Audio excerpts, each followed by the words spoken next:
தலாட்டின்றுள்ள கர்த்தருடைய வார்த்தை யோவேல் 2:21 தேசமே பயப்படாதே, மகிழ்ந்து களிகூறு, கர்த்தர் பெரிய காரியங்களை செய்வார். பிரியமான தேவ பிள்ளைகளே, தேசமே பயப்படாதே, கர்த்தர் பெரிய காரியங்கள் உன் நடுவிலே செய்வார் என்று நீங்கள் நம் தேசத்துக்காக நாம் செபிக்கும் பொழுது கர்த்தர் நம் தேசத்தை ஆசிர்வதிப்பார்.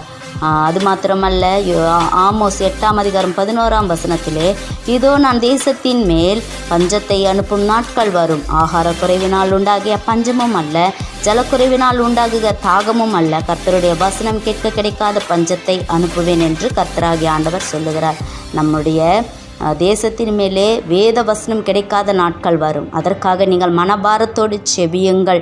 கர்த்தர் உங்கள் தேவைகளை சந்திக்கிறார். ஒவ்வொரு நாளும் ஒவ்வொரு நொடியும் நாம் நிற்பது கர்த்தருடைய கிருபையாக இருக்கிறது. வேதம் சொல்லுகிறது, என் ஜனங்கள் நான் அளிக்கும் நன்மையினால் திருப்தியாவார்கள் என்று. கர்த்தர் நம் தேசத்தை ஆசீர்வதிப்பாராக.